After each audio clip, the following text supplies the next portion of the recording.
우리 함께 찬송하겠습니다. 찬송가 531장 자비한 주께서 부르시네. 531장 함께 찬송합니다.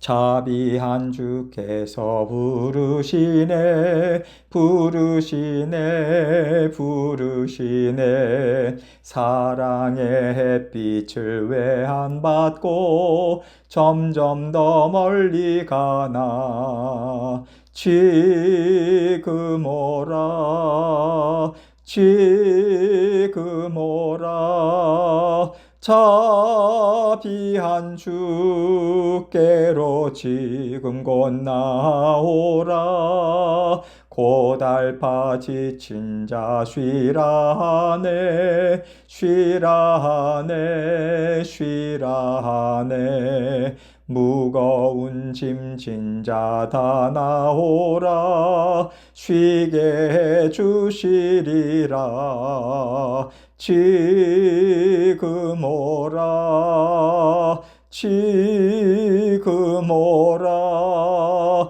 자비한 주께로 지금 곧 나오라 주께서 지금도 기다리네 기다리네 기다리네 죄짐을 가지고 다 나오라 어서 주 앞에 오라 지금 오라 지금 오라 자비한 주께로 지금 곧 나오라 주님의 소리를 들어보라 들어보라 들어보라 그 이름 믿는 자 복받으리 어서 곧 일어나라 지금 오라 지금 오라 자비한 주께로 지금 곧 나오라. 아멘. 기도하겠습니다. 하나님 아버지 감사합니다.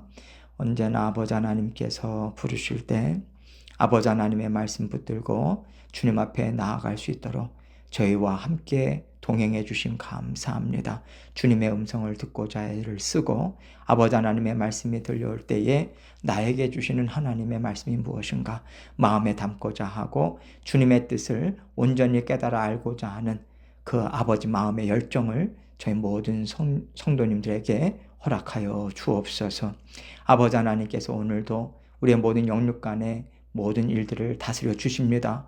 주님을 신뢰하는 마음으로 주님께 감사의 마음으로 주님과 동행하게 하시고 오늘도 모든 것 다 의탁하고 아버지 하나님께 내어 맡기고 주님의 지혜와 주님께서 주시는 명철을 온전히 구하며 아버지 하나님과 함께 힘있게 동행하는 하루의 삶 될 수 있도록 도와주옵소서. 모든 영광 아버지 하나님 앞에 올려드리오며 예수님 이름으로 기도합니다. 아멘. 하나님 말씀 예레미야서 34장 1절로 3절입니다. 예레미야서 34장 1절로 3절 말씀 제가 읽습니다. 바벨론의 느부갓네살 왕과 그의 모든 군대와 그의 통치하에 있는 땅의 모든 나라와 모든 백성이 예루살렘과 그 모든 성읍을 칠 때에 말씀이 여호와께로부터 예레미야에게 임하여 이르시되 이스라엘의 하나님 여호와께서 이와 같이 말씀하시니라. 너는 가서 유다의 시드기야 왕에게 아뢰어 이르기를 여호와의 말씀에 보라 내가 이 성을 바벨론 왕의 손에 넘기리니 그가 이 성을 불사를 것이라. 너가 그의 손에서 벗어나지 못하고 반드시 사로잡혀 그의 손에 넘겨져서 너의 눈은 바벨론 왕의 눈을 볼 것이며 그의 입은 너의 입을 마주대하여 말할 것이요 너는 바벨론으로 가리라. 아멘.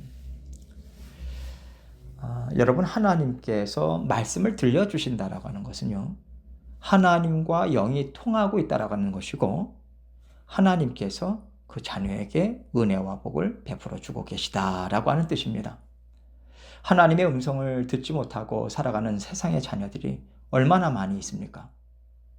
그들에게는 하나님의 말씀을 들을 수 있는 기회도 없고 그 기회가 주어진다고 해도 알아듣지를 못해요. 그러나 예수 그리스도를 통해서 십자가 보혈로 마음이 씻기고 영이 살아난 하나님의 자녀들은 하나님의 말씀을 알아듣습니다. 성령 하나님께서 깨닫게 하시거든요. 그래서 하나님의 말씀을 들었다. 하나님의 말씀을 마음으로부터 깨닫는다. 이것은요, 지금 우리가 하나님과 1대1로 대면해서 살아가는 존귀한 삶을 살고 있다라고 하는 뜻인 거예요. 그런데 이 존귀한 삶을 정말 좋다. 감사하다. 놀랍다. 이렇게 받아들이면서 살면 참 좋은데요. 귀찮고 짜증나고 답답하고 나를 불편하게 하고 내 생각대로 못 살게 하는 하나님의 그 음성으로 들려진다면 이것처럼 참 불행한 인생이 없는 것 같습니다. 왜냐하면 하나님께서 그 자녀를 사랑하시고 그 자녀를 하나님의 자녀로 인정하시고 말씀을 들려주실 때는 그 말씀을 피해서 도망갈 수 있는 사람이 단 한 사람도 없거든요. 그 자녀는 반드시 하나님의 말씀에 사로잡히고 말씀이 이루어지는 것을 눈으로 목도할 수밖에 없습니다. 이것을 생각할 때 오늘 말씀에 시드기야 왕을 보면요, 참 답답하고 불쌍한 인생 중에 하나라고 생각해요. 시드기야는 남유다의 마지막 왕인데 그가 왕이 되었을 때부터 바벨론 왕에게 끌려가기까지 하나님께서는 예레미야 선지자를 통해서 계속해서 말씀을 들려주셨거든요. 그가 듣기 싫어도 어떻게 그 말씀을, 하나님의 말씀을 피해갈 방법이 없습니다. 하나님께서는 시드기야를 계속해서 보고 계시고 하나님의 말씀을 들려주시고 또 보여주고 계시거든요. 상황으로도 하나님의 말씀이 옳다, 이것을 증명해 보여주고 계시기 때문에 그 어떤 방법으로도 하나님의 말씀을 피해서 살 수가 없는 거죠. 결국 시드기야는 하나님이 말씀하신 대로 바벨론 왕에게 사로잡히고 모든 치욕과 아픔을 당해요. 여러분, 우리가 이것을 항상 기억해야 합니다. 하나님의 말씀을 이길 사람이 없어요. 지혜가 있는 사람이라면 지혜까지 가지 않아도 됩니다. 잔머리라도 있다면요. 말씀을 주시는 분의 영향력에서 벗어날 수 없다면 살아남을 수 있는 가장 현명한 방법이 뭐겠습니까? 말씀을 듣는 거예요. 듣는 거. 하나님께서 오늘 말씀을 통해서 이 지혜를 우리에게 알려주고 계십니다.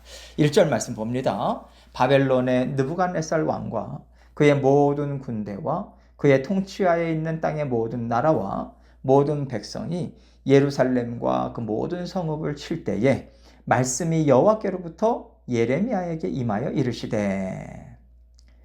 지금 예루살렘 성은 바벨론 군대에게 포위되어 있는 상태고요.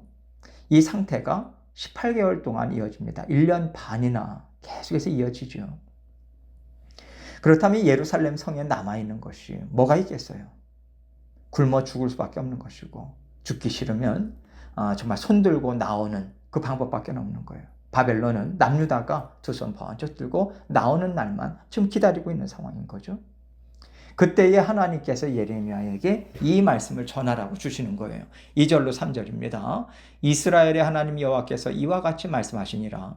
너는 가서 유다의 시드기야 왕에게 아뢰어 이르기를, 여호와의 말씀에 보라, 내가 이 성을 바벨론 왕의 손에 넘기리니 그가 이 성을 불사를 것이라. 너가 그의 손에서 벗어나지 못하고 반드시 사로잡혀 그의 손에 넘겨져서 너의 눈은 바벨론 왕의 눈을 볼 것이며 그의 입은 너의 입을 마주 대하여 말할 것이요 너는 바벨론으로 가리라. 이제 앞으로 보면요, 예루살렘 성까지 함락을 당하고 말죠. 시드기야는 애굽으로 도망가지 못합니다. 사로잡히고 말아요. 그리고 바벨론 땅으로 끌려가게 되죠. 그 전에 바벨론 땅으로 끌려가기 전에 자기가 보는 앞에서 아들들은 다 죽임을 당합니다. 그리고 시드기야의 두 눈은 뽑혀요. 이 수치와 아픔, 고통을 남김없이 받게 됩니다. 하나님께서 지금 이것을 미리 말씀해 주고 계시는 거예요. 하나님께서는 참 집요하게 아주 철저하게 하나님의 말씀은 옳다. 인생의 주인은 하나님이시다. 이스라엘의 흥망성쇠는 하나님의 뜻 안에 있다. 이것을 끝까지 드러내 보여주시는 것입니다.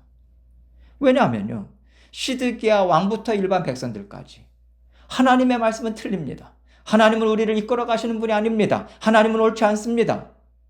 계속해서 하나님께서 인생의 주인이시고 나라의 왕이시고 온 세상 만물의 주인이시라고 하는 것을 거부해 왔잖아요. 그러니까 하나님께서 지속적으로 보여주시는 것 아니겠습니까? 이스라엘 백성들이 바로의 손에서 벗어날 때도요, 하나님께서 바로와 애굽 사람들에게 철저하게 보여주시잖아요. 10가지 재앙들이 의미하는 게 뭡니까? 애굽인들이 섬기던 이방신들 하나하나 하나님께서 뭉개버리시는 거예요. 내 앞에서는 이것들은 아무것도 아니야. 그냥 잡것들이죠. 잡신들이죠. 이걸 보여주시는 거예요. 결국에 애굽은 하나님께서 10가지 재앙을 내리시고 또 이스라엘 백성들을 이끌어내시는 모든 과정을 통해서 다시는 강한 나라로 일어서지 못합니다. 하나님께서 철저하게 보여주시는 거죠.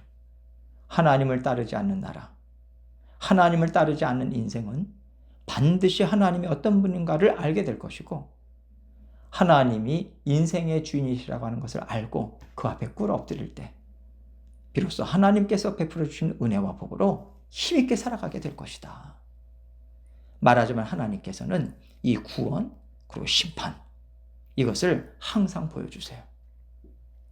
지금 남유다 백성들에게도 이것을 말씀해 주시는 거 아니겠습니까? 이스라엘 민족은 저절로 하나님의 백성이야. 여러분 이거 하나님께서 인정하지 않으세요. 하나님은요, 하나님의 말씀을 받아들이느냐 이것만 보십니다. 이 땅에 하나님께서 창조하신 아담과 하와의 자손이 아닌 사람이 있습니까? 혈통으로 따지자면요, 다 하나님의 자녀들이에요. 그런데 혈통으로 따져서 유대인? 이것은 정말 어리석은 거죠. 이런 면에서 우리 집은 3대째, 4대째 믿음의 가정이야. 여러분 이것이 중요한 게 아닙니다. 저는 이것을 아무런 가치가 없다 그렇게 말씀드리는 게 아니에요. 구원을 얻었고 믿음으로 살아왔으니까 3대째, 4대째 믿고 있다 이렇게 얘기를 하지만 여러분 자칫하면요, 이것은 유대인들이 선민의식을 주장하는 것과 그렇게 다르지 않는 자리로 전락하기가 참 쉬워요. 3대, 4대째 하나님을 아는 집안에서 자라났다면 하나님을 그만큼 많이 알아야 되지 않을까요? 그만큼 하나님의 성품으로 녹아 들어가야 되지 않겠습니까? 그런데 사람이 그렇지 않잖아요. 3대, 4대가 아니라 그 이상이 넘어가더라도 여러분 모든 사람들은요, 죄 가운데 태어납니다.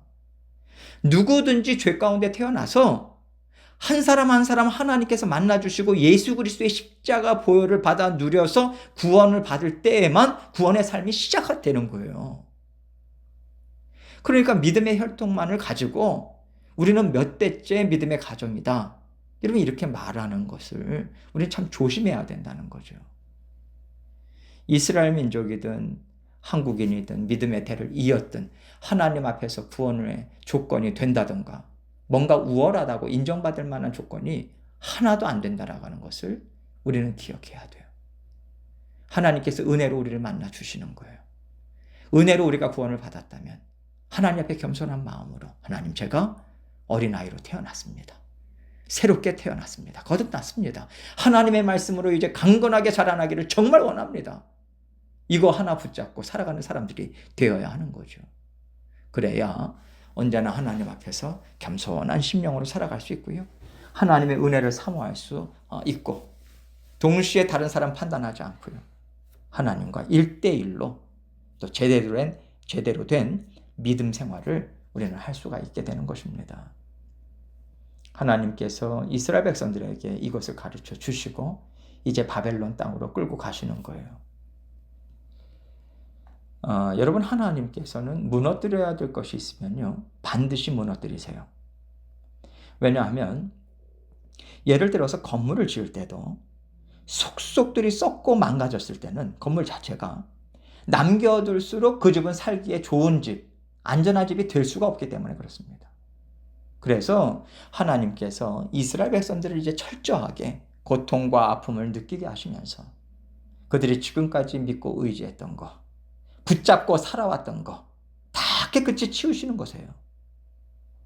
그래야만 세상의 것, 내가 갖고 있던 거, 경험했던 거 다 없애버리고요. 예수 그리스도의 십자가 보혈을 타고 흘러들어오는 하나님의 음성, 하나님의 말씀, 하나님께서 들려주시는 약속만을 붙잡고 새 집을 지을 수 있기 때문에 그렇습니다. 그래서 우리 인생 가운데 다 무너져 내리는 것 같은 시간을 우리가 지나왔다면요, 하나님께서 이 일을 이루어 주셔서 정말 감사합니다. 이 고백 하나님께 올려드려야 돼요. 뿐만 아니라 하나님께서는 썩은 것을 도려내고요, 망가진 것을 보수하는 역사를 지금도 지속적으로 여러분과 제 안에서 삶 가운데 하고 계십니다. 이거 알아야 돼요. 하나님께서 계속 우리에게 말씀을 주시는 게 있습니다. 내 마음이 자꾸만 반응해요. 내 안에 계신 성령께서 그 말씀을 생각나게 하십니다. 마음에 찔림도 주세요. 무슨 말씀인지 깨닫게 하세요. 자꾸만 들리는 말씀이 있습니다. 그렇다면 이것은요, 하나님께서 그 말씀을 통해서 너의 마음의 이러이러한 부분을 깨끗게 하죠. 이제 보수하고 새롭게 하는 일을 내가 해야 되겠다. 나와 함께 하자. 이 말씀을 주고 계시는 거예요. 이것을 우리가 알아채야 하나님께서 주시는 음성을 붙잡고 우리는 순종하면서 하나님과 발맞춰 나갈 텐데, 우리가 이것을 알아채지도 못하고 별로 중요하게 생각하지 않는다면요, 우리는 하나님의 말씀을 내버리게 돼요.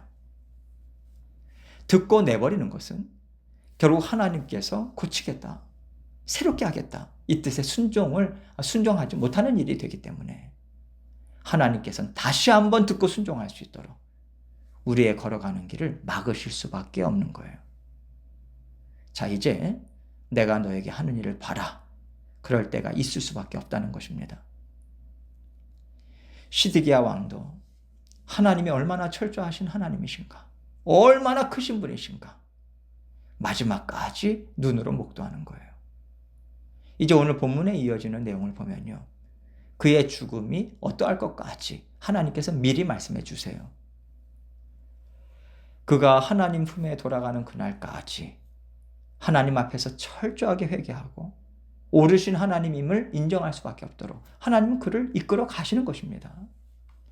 여러분, 죽음이 어떠할 것까지도 알려주셨다라고 하는 것은요, 정말 무서운 일 아닙니까?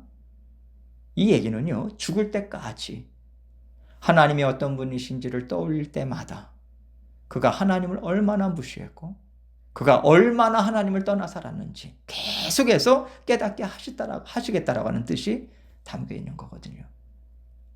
우리가 이렇게 사느니 하나님께서 말씀을 들려주실 때, 이 말씀을 통해서 나에게 무슨 말씀을 주고 계시는 거지? 하나님께서 이 말씀을 왜 주시는 거지? 이 말씀을 통해서 내가 바꿔야 되는 부분이 무엇일까? 빨리빨리 깨닫고자 하나님 앞에 꿇어 엎드리고요, 성령 하나님께 간구하고요, 깨닫게 해달라고, 또 하나님께서 주시는 말씀에 귀 기울이고 말씀을 쫓아가려고 애쓰면요, 하나님은 은혜를 풍성하게 부어주십니다. 너 부족한 거 괜찮아. 너 부족한 거 내가 아는데 내가 그거 갖고 뭐라고 하겠냐. 하나님은요, 오히려 우리가 부족함에도 불구하고 괜찮다고, 하나님께서 우리를 바꾸어 가시는 일에 더욱더 힘을 내서 우리가 동참할 수 있도록 우리를 이끌어 주십니다. 하나님께서 우리를 성장시키세요. 성장시키시고 또 하나님께서 하나님이 다 이루어 주시고 하나님께서 이끌어 주신 것인데 우리 보고 잘했다고, 괜찮다고 하나님께서 칭찬해 주시죠. 오늘 말씀을 통해서 시드기야 왕을 생각하면서요, 적어도 시드기야 왕처럼 되지 말자. 정말 하루속히 하나님께서 깨달음을 주실 때 빨리 꿇어 엎드리자.